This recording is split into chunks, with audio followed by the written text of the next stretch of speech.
What a difference a week makes for Hillary Clinton, for Paul Ryan, for Joe Biden, and for Donald Trump and Ben Carson. And they're all connected. We explain how tonight on Washington Week. I had a pretty long day yesterday. It's been quite a week, hasn't it? And she's had a pretty long summer, but the fall is looking brighter. Just this week, Joe Biden decided not to challenge her. I believe we're out of time, the time necessary to mount a winning campaign for the nomination. Two lesser-known challengers dropped out, and Clinton emerged undamaged from an 11-hour congressional hearing on the Benghazi tragedy. As Republicans pounced, Madam Secretary, not a single member of this committee signed up to investigate you or your email. There are 67 emails in this pile in 2012, and I'm troubled by what I see here. And Democrats defended. We want to badge you over and over again until you get tired, until we do get the gotcha moment that he's talking about. We're better than that. Clinton's face told the story. Who else had a good week? Paul Ryan, who forced Republican hardliners to back down and make him Speaker of the House on his terms. I came to the conclusion that this is a very dire moment, not just for Congress, not just for the Republican Party, but for our country. While Ben Carson and Donald Trump are redefining the Republican presidential race. The Wall Street Journal, NBC, just came out with a new poll, and the headline is Trump on top, highest points he's gotten so far. Covering the week, Josh Gerstein, senior White House correspondent for Politico. Carol Lee, White House correspondent for the Wall Street Journal. Manu Raju, senior congressional correspondent for CNN. And Molly Ball, national political correspondent for The Atlantic. Award-winning reporting and analysis. Covering history as it happens. Live from our nation's capital, this is Washington Week with Gwen Ifill. Once again, live from Washington, moderator Gwen Ifill. Good evening. Hillary Clinton's 11 hours on the hot seat has widely been interpreted as a win for the Democratic frontrunner. This moment may explain why. I would imagine I've thought more about what happened than all of you put together. I've lost more sleep than all of you put together. I have been racking my brain about what more could have been done or should have been done. The goal had been to prove that Clinton was negligent and political in her handling of the Benghazi tragedy that took the lives of 4 Americans. Late in the day, Republican Martha Roby pressed Clinton on how she spent the night of the attack. I was alone, yes. The whole night? Well, yes, the whole night. Well, I don't know why that's funny. That happened after 7 p.m. and people were getting punchy, but not landing any punches. In terms of her testimony, I don't know that she testified that much differently today than she has the previous time she's testified. So I'd have to go back and look at the transcript. He had to look. We don't know what he found in the transcript, Josh. Was Trey Gowdy right? He was basically right. I mean, her testimony was very similar to the testimony she gave almost 2 years ago on this topic. I do think regardless of whether she said anything new, there were a few new things that came out at the hearing. There were a bunch of emails that this committee managed to get that other committees had not gotten. Her famous emails that we saw stacked up there, and some from Ambassador Chris Stevens, who was killed in the attack in Benghazi. And that added a little bit of context that we didn't know before, and fueled some theories about whether this was in fact a terrorist attack or due to the video that we'd heard at the time. But there wasn't a whole lot added to the equation during these 11 hours. You wrote a piece just before the hearings this week about the 5 rules that Hillary Clinton should adhere to during this hearing. And I just want to run through them now and see if she actually stuck to your advice, not your advice, but your suggestions. One of them, don't lie. She did pretty well on this. Which seems like an obvious idea. It seems easy, but if someone asks you questions for 11 hours, the chances that you might even inadvertently stray from the facts are actually pretty high. And it did happen a couple times. Some of her statements about the email situation in particular, she said that the State Department had 90 to 95% of her emails before she turned them over to the State Department. That doesn't seem to be correct. And there's some other things she said on the email front that don't totally check out with what we know about the situation. But across the board, on her statements on Libya and Benghazi, there wasn't much change from what she said before, and I don't think much of it can be really disproven. Yeah, you know, I was in the room there yesterday, Josh, and it seemed like Republicans clearly had a strategy. They wanted to paint her as owning that Libya policy, in addition to not responding quick enough to the warnings from Ambassador Stevens at the time. But they seem to keep going down these rabbit holes and getting stuck on these very specific gotcha moments, at least trying to get her in a gotcha moment. Why do you think that Trey Gowdy and the committee, Republicans, kind of ended up in that, unfortunate for them, looking like they were launching a partisan attack? Well, obviously the setup to this hearing wasn't very helpful to them to have Kevin McCarthy come out a few weeks before this hearing and say that this was intended or suggest it was intended to undermine her poll numbers is something that's just very hard to rebut, no matter how many times you say it's not true. But I agree with you. It did seem like they were trying in this 11-hour endurance test to provoke some kind of an outburst from her. But she left it to the Democrats. It's one of the other rules. She left it to the Democrats to fight, that political fight. Right. I mean, it seemed inevitable that there would be a food fight, that there'd be some kind of shouting match between the two sides, and that did erupt. I think it was over the question of whether Sidney Blumenthal's testimony should be released, but that was sort of unsurprising to me. And she did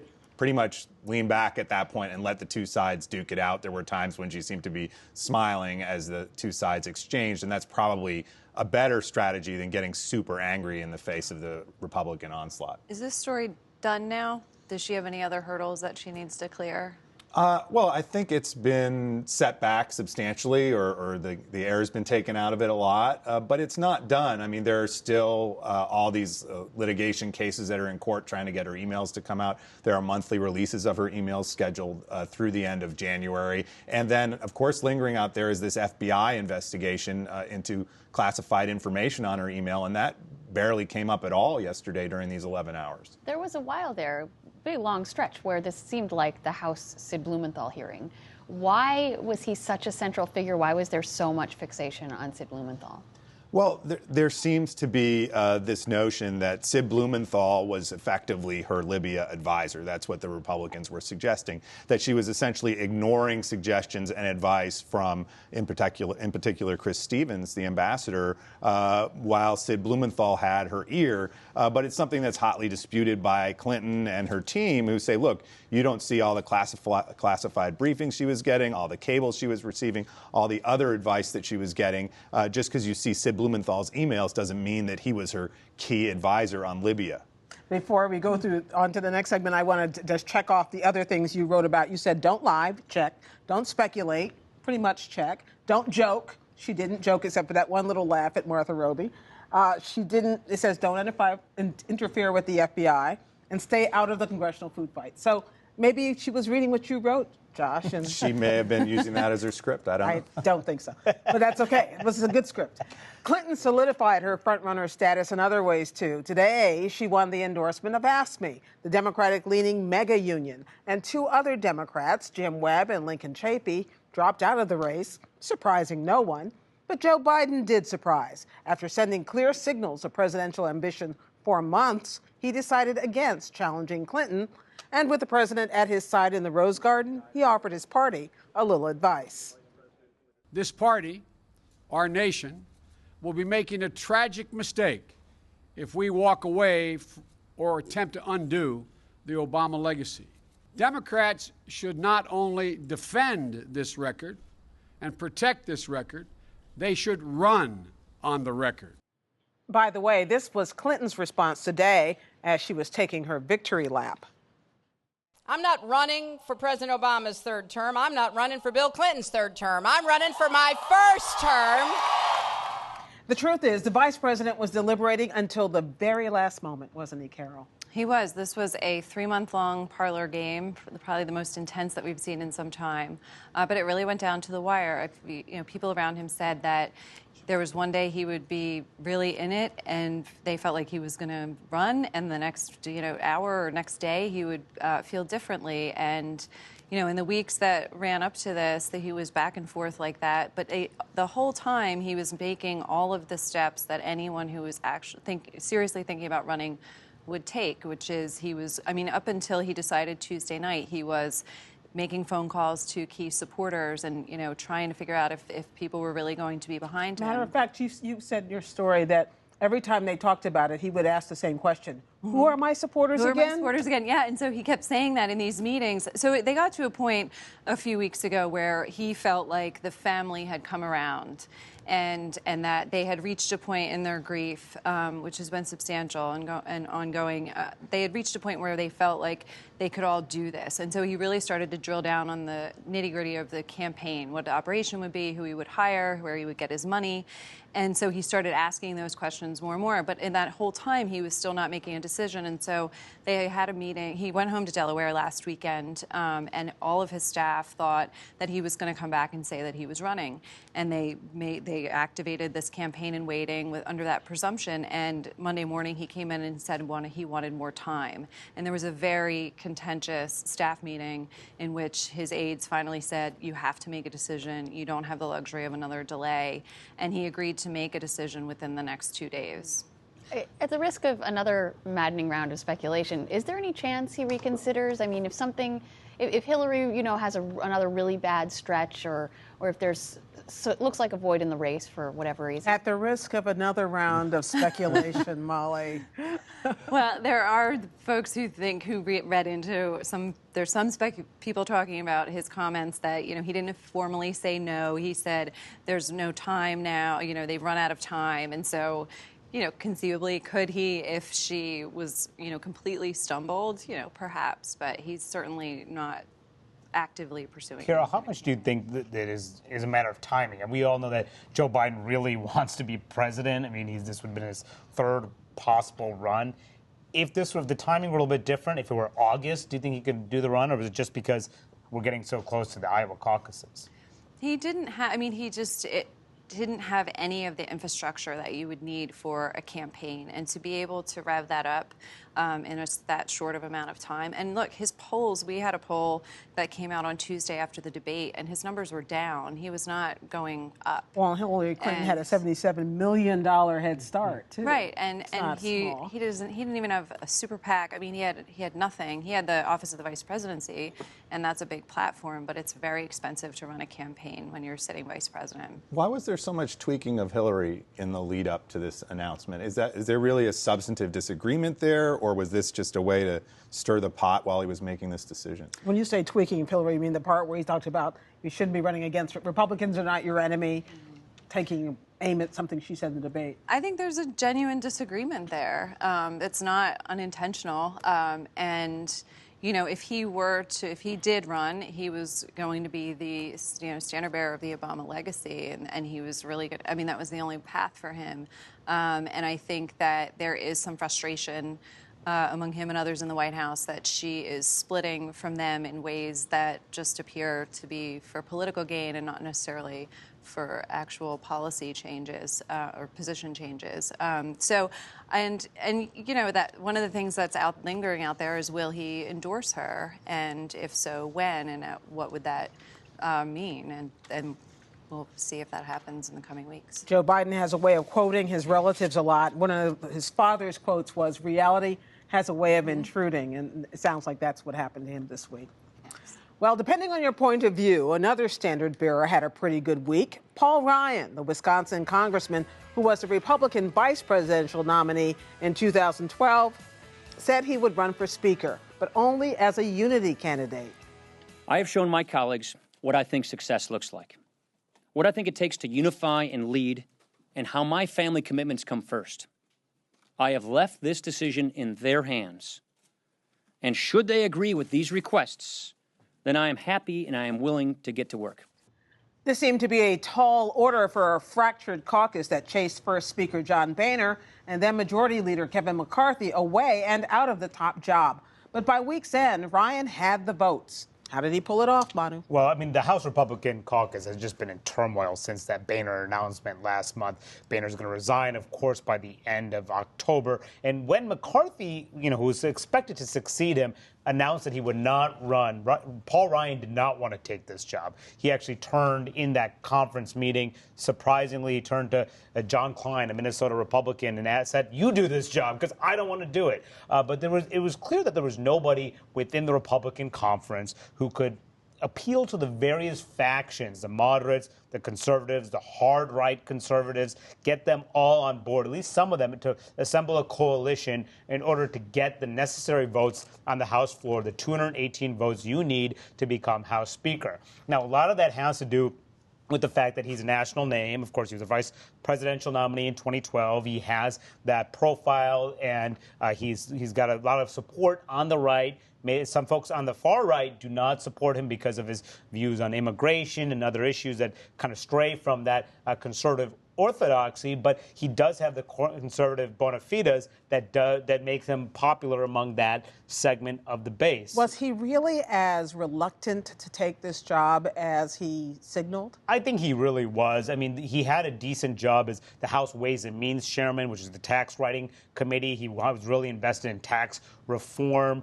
He's 45 years old. He could potentially maybe one day run for the White House again. And we know the speakership is a very, very bruising job. But he came under very, very heavy pressure over the 1-week congressional recess. And when he came back to Washington on Monday, he went to his conference and he said, "I'm going to do this, but under my conditions," and one of which was he needed to have unity among the various Republican factions and make sure that he did not live sort of week by week the way John Boehner did and the way Kevin McCarthy eventually did. And when he went to these factions and he appealed to them, they all sort of realized, we got nobody else. Yeah. He was the guy, and he ended last Thursday night. He said, "I'm going to run."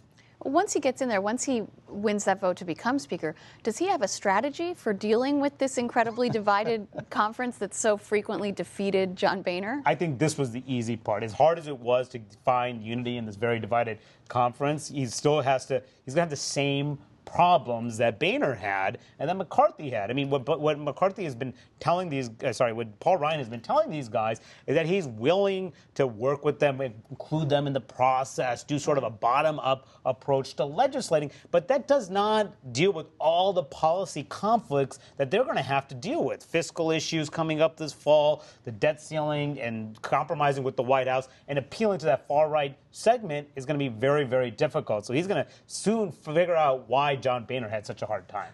So when John Boehner stepped down inside, if you talk to folks in the White House, a lot of them were saying Paul Ryan, Paul Ryan, Paul Ryan, and they felt like he would be their best bet. Would anything change in terms of the relationship between the White House and the House Speaker? Potentially, because, Paul Ryan did cut a big budget deal a few years ago with Senate Democrats, and that got the White House on board. That avoided the threat of a shutdown, at least up until this past threat of a shutdown.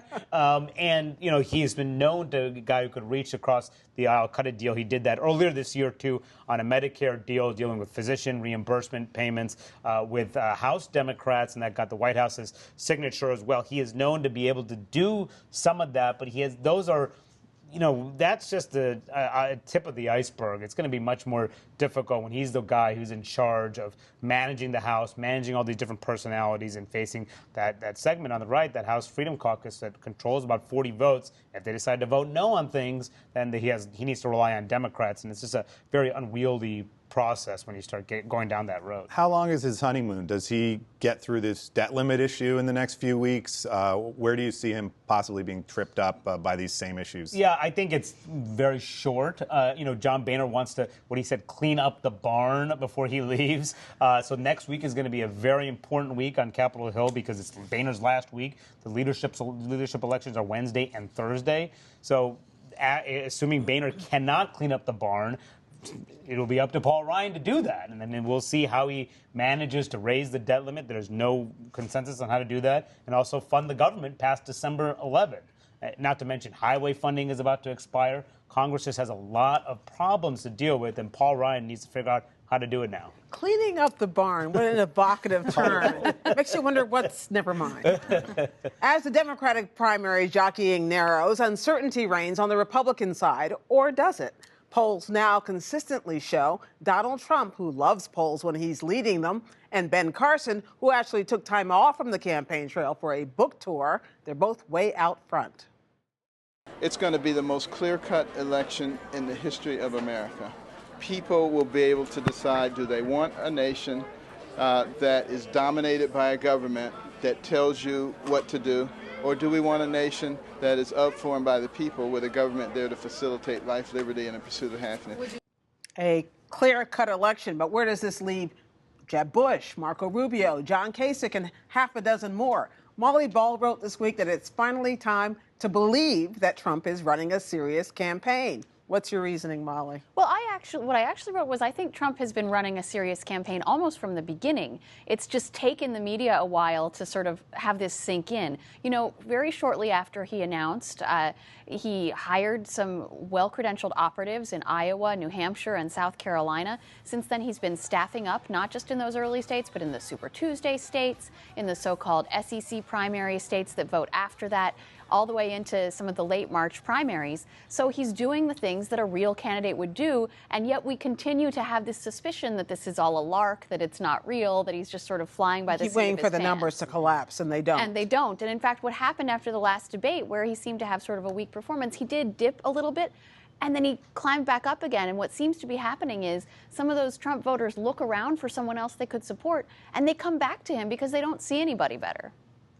Yeah, Molly, you know, so much of Trump's campaign has been this bravado. Himself was saying, I'm winning in the polls, I'm doing great, and look at everyone else, they're terrible. But we've seen recent polls that Ben Carson is rising and winning in Iowa. What do you think this will do to Trump's campaign when he can no longer say, I'm the guy who's winning in all the polls? Well, what you forget is that Donald Trump can say whatever Donald Trump wants to say. At that particular time. He doesn't have to say what the objective reality is. No, and what we've seen from him a lot in the past is that he'll cherry pick the poll that makes him look good. There was one very suspect, very small sample, like online poll once that showed him winning Hispanics somewhere, and he continues to cite that as proof that he will win Hispanics everywhere, even though no other poll shows that. So I think what you'll see from him, it will be interesting. As you say, Ben Carson now ahead in Iowa, according to a couple of well-respected polls.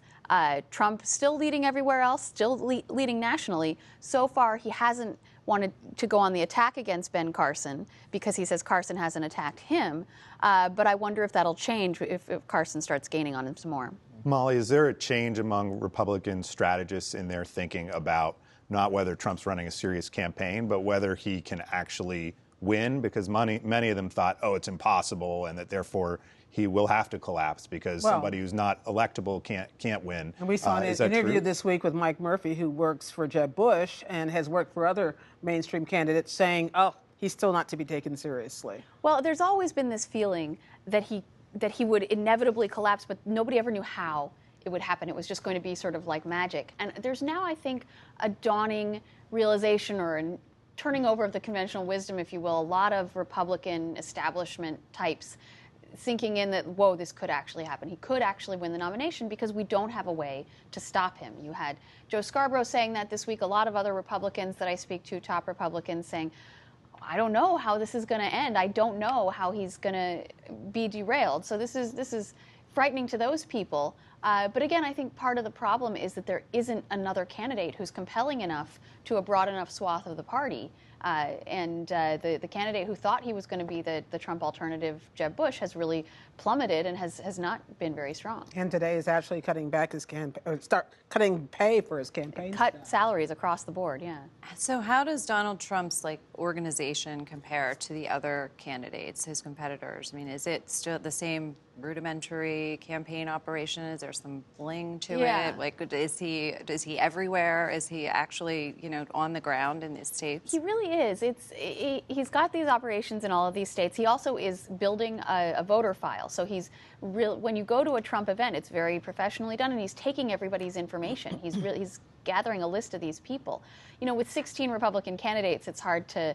They're all over the map in terms of what they're building. We've seen Marco Rubio building a very lean campaign and taking some criticism for that he doesn't have enough of an operation on the ground. On the other hand, you saw Scott Walker get overextended building out his staff, building out these offices, and then not be able to sustain that and sort of being felled by his own overhead. So there's a sort of broad spectrum, but I would say that Trump is building at least among the most robust and extensive national organizations. Okay, well, we'll be watching to see who decides to take the first shot and whether it lands. Thank you, everybody. We have to go now, but as always, the conversation will continue online on the Washington Week Webcast Extra, where, among other things, we'll talk about the brief, unspectacular Lincoln Chafee campaign.